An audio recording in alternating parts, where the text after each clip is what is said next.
ஆமா, பஞ்சாயத்துக்கு ஏற்பாடு பண்ண சொன்னேன், அது என்னாச்சு? பண்ணிட்டேன் மாப்ள, பண்ணிட்டேன். பட்டணத்துக்கு போயிருக்க பிரசிடண்ட் காலையில போட் மேல வந்து இறங்கின உடனே பஞ்சாயத்து. மச்சா, இந்த பஞ்சாயத்துல நம்ம கோட்டை விட்டுற கூடாது. எப்பாடு பட்டாச்சும் அவ ஏமாத்தி கட்டின தாலியை இறக்கணும். இறக்குற மாப்ள, இறக்குறேன். ஆனா உங்களுக்கு கொஞ்சம் பணம் செலவாகும். என்ன சொல்றீங்க? பஞ்சாயத்துல பெரும்பாலும் கலந்துக்கிறவங்கள இந்த மேட்டுப்பட்டி வகைராதான். அவங்க கொஞ்சம் தண்ணி வண்டி ஒரு 500 வெட்டிங்கன்னா எல்லாத்தையும் குளிப்பாட்டி கொண்டு வந்து படுக்க வச்சிடறேன். 500 என்ன? இந்தாங்க 1000 வச்சுக்கங்க. பஞ்சாயத்து பஞ்சர் ஆயிடுச்சு.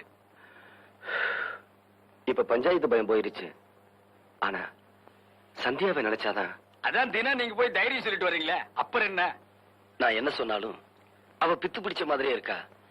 அவசரப்பட்டு ஏதாச்சும் பண்ணிக்கிறவாளுன்னு எனக்கு ரொம்ப பயமா இருக்கு. உத்தரவு போடுங்க மாப்ள, நான் வேணா போய் துணைக்கு படுத்துக்கிறேன். இந்த அந்தியூர் சரோஜாவால எனக்கு ரொம்ப கெட்ட பேரு. மச்சான், உங்க யாருக்கு சந்தியா பத்தி தெரியாது. அது சரி. பஞ்சாயத்து முடிவு தெரியற வரைக்கும் அவ தூங்க மாட்டா. என்ன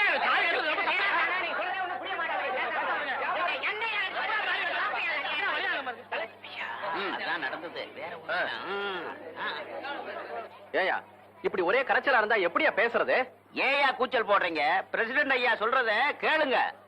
பாண்டி மீனா கட்டிக்கிட்டது திருட்டு தாலி, அத கலத்தனம்னு மருது சொல்றது மட்டும் இல்ல, நடந்தது கல்யாணமே இல்ல. நான் இவ புருஷனும் இல்ல, இவ எனக்கு பொண்டாட்டியும் இல்லன்னு இந்த கூட்டத்துல முடிவு பண்ணி ஆகணும். ஏமா நீ என்ன சொல்ற? ஊர் பெரியவங்க எல்லாரையும் கும்பிடுறேனுங்க.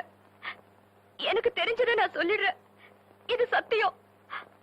நினைவு தெரிஞ்ச நாள்ல இருந்து என் மாமனை தவிர வேற எந்த ஆம்பளையும் மனசால கூட நினைச்சது இல்லைங்க. அவர் எனக்கு இல்லாம போயிடுவாருங்கிற பயம் வந்துருச்சு. அவர் மேல நான் வச்சிருக்கிற ஆசை அம்புட்டு இல்லைங்க. அவரே என்னை விட்டு போயிடுவாருங்கிற பயத்துலதான் அப்படி செஞ்சு இந்த தாலியை கட்ட வச்ச. வேற ஒருத்தி நான் கட்டிக்கிட்டா என்ன நீ கொலை கூட செஞ்சிருவ கேட்டா, அதுவும் என் மேல உள்ள ஆசையிலம்ப. அப்படித்தானே? அப்படி சொல்லாதீங்க மாமா. உங்களை ஒரு இரும்பு கடிச்சா கூட நான் அப்படியே துடிச்சு போயிடுவேன்னு தெரியுமில்ல. பசப்புறதெல்லாம் வச்சுக்காத, அவங்களுக்கு பதில் சொல்லு. திருட்டு நாய். நான் கடைசியா சொல்றதுதான், நான் செஞ்சது தப்புன்னா எனக்கு எந்த தண்டனை வேணாலும் கொடுங்க, நான் ஏத்துக்கிறேன். ஆனா என் கழுத்துல இருக்கிற தாலியில யாராவது கை வச்சீங்க, நான் உசிரியே விட்டுருவேன். அம்புட்டுதான். அதுவும் சொல்ல வேண்டியதை சொல்லிடுச்சு. நாங்க பஞ்சாயத்தாரோட எங்க முடிவை சொல்றோம்.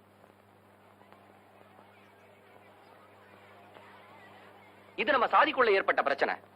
நம்ம சாதியை சேர்ந்த ஒரு பொண்ணை வாளா வெட்டி ஆக்குறதுக்கா இத்தனை மரபணு மீசையை முறுக்கிட்டு ஒன்னா சேர்ந்தவங்கறதா பஞ்சாயத்தாரோட கேள்வி. அதுவும் இல்லாம நாமளும் அக்கா தங்கச்சியோட பிறந்திருக்கோம். நமக்கும் பொண்டு வரசு இருக்குதுங்க. அதனால பாண்டி மீனா கழுத்துல கட்டின தாலியை கலத்துறது பெரிய பாவம். சாதாரண பாவம் இல்ல, பஞ்சமா பாதுகாப்பு. தாலியில எவனாவது கை வச்சுங்க, கைய இல்லாம போவீங்க. அதனால பாண்டி மீனா கழுத்துல கட்டின தாலி அவ கழுத்துலதான் இருக்கும். அதை கலத்துறதுக்கு கட்டினவனுக்கு கூட உரிமை இல்ல. கிடையாது, கிடையாது. எவனாவது கை வைக்க சொல்லி பாப்போம். ஆக இவதான் என் பொண்டாட்டி, இவ கூட தான் வாழ்ந்தாகணும், அதுதான் என் தலையெழுத்துன்னு சொல்றீங்க, அப்படித்தானே? இல்லப்பா, அதையும் நாங்க பேசி முடிவு பண்ணிட்டோம். இது உன் சம்மதம் இல்லாம நடந்த கல்யாணங்கிறதுனால நீ உன் இஷ்டப்படி யார வேணாலும் கல்யாணம் பண்ணிக்கலாம். அதை தடுக்க இங்க யாருக்கும் உரிமை இல்ல. அந்த பொண்ணு ஒரு வேலைக்காரியா வச்சு இருந்துட்டு போட்டுமே, அதை மூலிக்கழுத்தை அலைவிடக்கூடாதுங்கிறதா பஞ்சாயத்தாரோட தீர்ப்பு.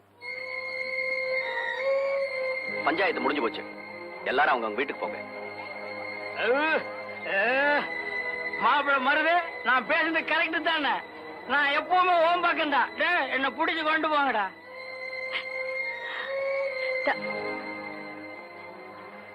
மாமினா,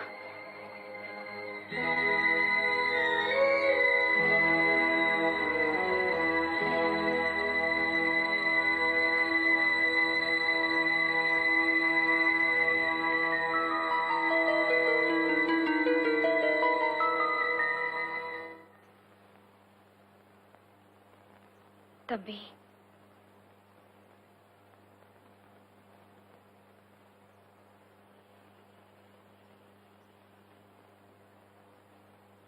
நீ பஞ்சாயத்துல ஜெயிச்சிட்ட, நான் தோத்துட்டேன். அது வந்துப்பா. பேசாத. உன்னை பார்க்கவே எனக்கு பிடிக்கல. கூட பிறந்த பாசத்தை விட வளர்த்த பாசம் தான் பெருசா போச்சு. முட்டாள்தனமா உன்ன போய் அக்கா அக்கான்னு உசுறு விட்டுக்கிட்டு இருந்தானே. தம்பி, என்ன நீ அப்படி கூப்பிடுறது? இதுதான் கடைசி தடவை. நீ எனக்கு அக்காளா இருக்கிறத விட மாமியாரா இருக்கத்தானே ஆசைப்பட்ட.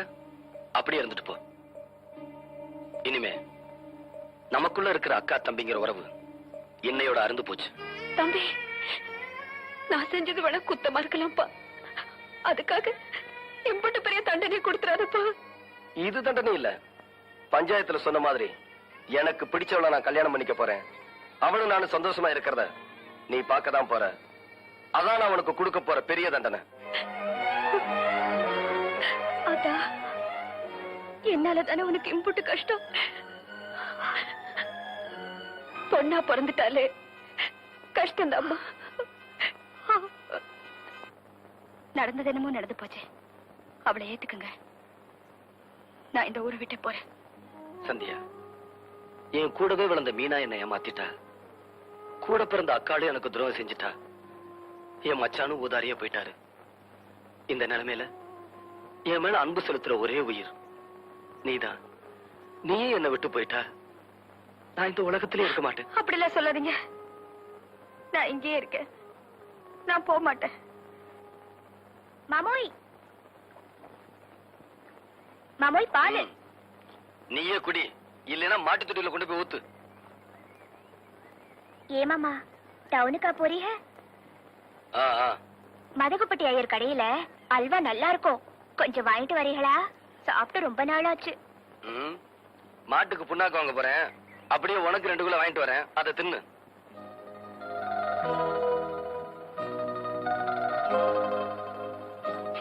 அல்வா கேட்கிற மூஞ்சி மொகர கட்டியும் பாரு.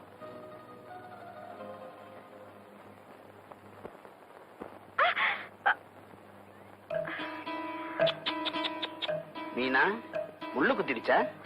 எடுத்து விடட்டுமா? எப்படி? கைய விடு. நானும் உன் மச்சான் தாண்டி. இப்படி ஒதுங்குவோமா? எப்படி என் குடி? எப்படி?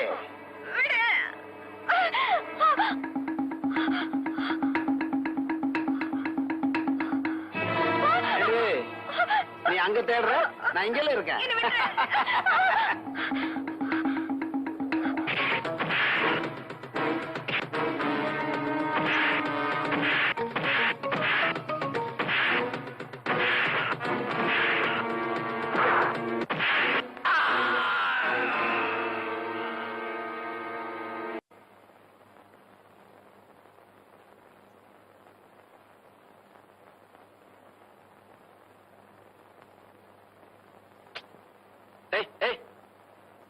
என் ரூமுக்குள்ள வந்து படுக்க கூடாதுன்னு எத்தனை தடவை சொல்லியிருக்கேன்.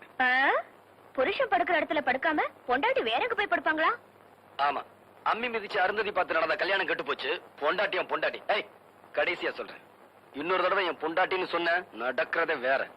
எங்க என் மூஞ்சிய பார்த்து என்ன உங்க பொண்டாட்டியா நினைக்கலன்னு சொல்லுங்க. சொல்றேன்டி, உன்னை என் பொண்டாட்டியா நினைக்கல. நான் நம்ப மாட்டேன் மாமா. ஏன்னா நீங்க சொல்றது உண்மையா இருந்தா ஒருத்தன் என் கைய பிடிச்சு இழுத்தப்போ எவக்கையோ எவனோ பிடிச்சு இழுக்கிறான்னு சொல்லி பேசாம விட்டுட்டு போயிருக்க வேண்டியதானே. பாவம், அவனையே போட்டு அம்புட்டு அடி அடிச்சிய. உனக்குன்னு இல்ல, எந்த பொண்ணுக்கும் அப்படி ஒரு நிலைமை வந்திருந்தாலும் நான் அப்படிதான் உழைச்சிருப்பேன். இப்ப கூட உண்மையை சொல்ல மாட்டேங்கிறீங்க மாமா. ஏன் உங்களையே நீங்க ஏமாத்திக்கிறீங்க?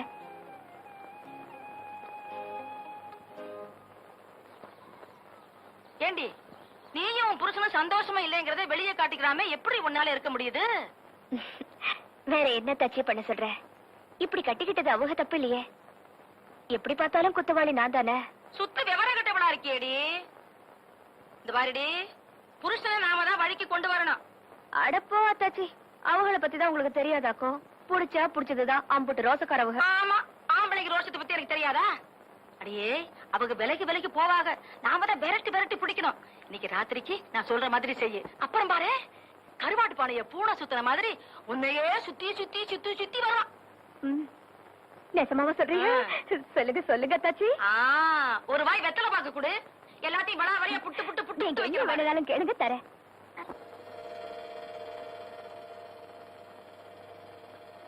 அத்தாச்சி என்னடி வலிக்கண்ட? 2 நாளா தலைவலின்னு முனகிக்கிட்டே கிடக்குறா. நானும் எனக்கு தெரிஞ்ச மருந்து மாத்திரை எல்லாம் கொடுத்து பார்த்துட்டேன். தலைவலி குறையறதா காணும். ஏப்பா மருது, நீ என்னப்பா சொல்ற? அத்தாச்சி, அவங்க வினைய அவங்க தான் அனுபவிக்கணும். அன்னைக்கு என் நெஞ்சு வலிச்சதே அப்ப யாரு கவலைப்பட்டேன்? மாட்டுக்கு முடியலன்னா கூட மாட்டு ஆஸ்பத்திரி கூட்டு போறோம்ல, அதை விடவா கேவலமா போயிட்ட மக. ஆத்தா, நீ வாய வச்சுக்கிட்டு சும்மா இருக்க மாட்ட? 2 வாட்டி வர காப்பி வச்சு குடிச்ச, இப்ப தலைவலி தேவலைங்கிறல்ல, சும்மா ரெடி. பொண்டாட்டியாத்தான் சுகப்படல, உடம்புக்கு முடியலங்கிறப்பவாச்சும் இந்த இருக்கிற டவுனு கூட்டிட்டு போய் டாக்டர் கிட்ட காமிக்கப்படாதா? அத்தாச்சி, பொண்டாட்டிங்கிறதுக்காக இல்ல, நம்ம குடும்பத்தை அண்டி வந்தவங்கிறதுக்காக சொல்றேன். சிலையை மாத்திட்டு கிளம்ப சொல்லு. திருப்பத்தூர் ஹாஸ்பிட்டலுக்கு போகணும்.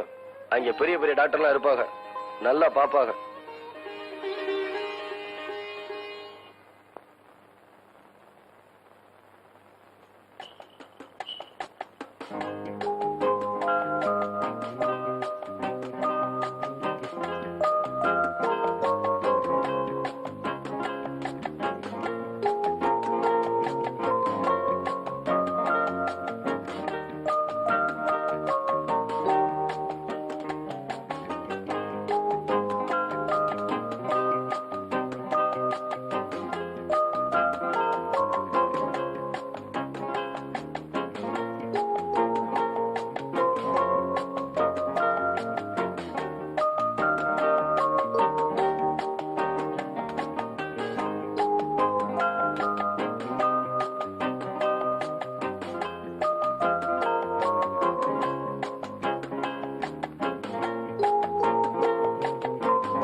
வாங்க. ஏன் சார், அவங்க அடிக்கடி தலைவலி வருதுன்னு சொல்லிருப்பாங்களே? ஆமா டாக்டர்யா, அப்போல்லாம் மாத்திரை போட்டுக்க சொன்னா கேட்க மாட்டா, கடுங்காத்தையும் வச்சு குடிச்சுக்குவா. அங்கதான் தப்பு பண்ணிட்டீங்க. நீங்க அப்பவே கொண்டு வந்து காமிச்சிருந்தீங்கன்னா நாங்க ஏதாவது செஞ்சிருக்கலாம். எஸ், அவங்களுக்கு வந்திருக்கிறது சாதாரண வியாதி இல்ல, பிரெயின் டியூமர், அதாவது மூளையில கட்டி. டாக்டர் என்ன சொல்றீங்க? அதிகம் போனா இன்னும் 5 அல்லது 6 வாரம் தான் அவங்க உயிரோட இருப்பாங்க.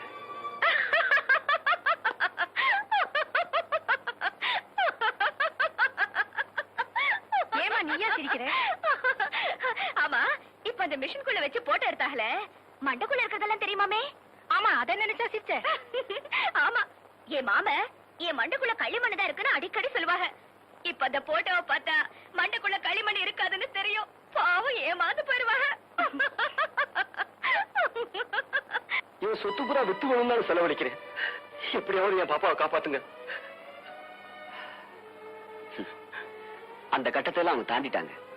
எங்களால மட்டும் இல்ல, இனி எந்த டாக்டராலையும் அவங்களை காப்பாற்ற முடியாது.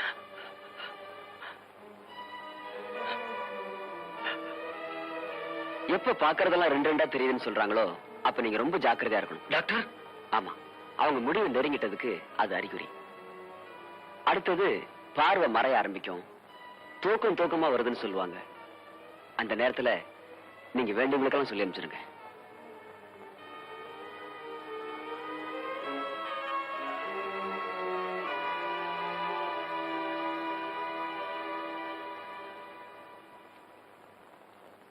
ஏன் மாமா இம்புட்டு நேரம் கழிச்சு வரீங்க?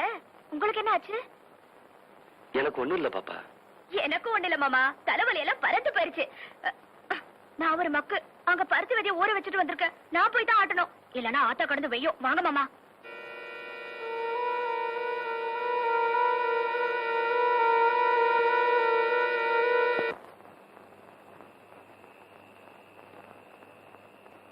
தம்பி மருது வாங்கிட்டு வந்துட்டீங்களா? வாங்கிட்டு தம்பி. தம்பி, நான் சொல்றேன்னு தப்பா நினைக்க மாட்டீங்களே? என்னன்னு? இத்தனை நாள் இல்லாம இப்ப எதுக்கு தம்பி புதுசா இந்த பழக்கம்?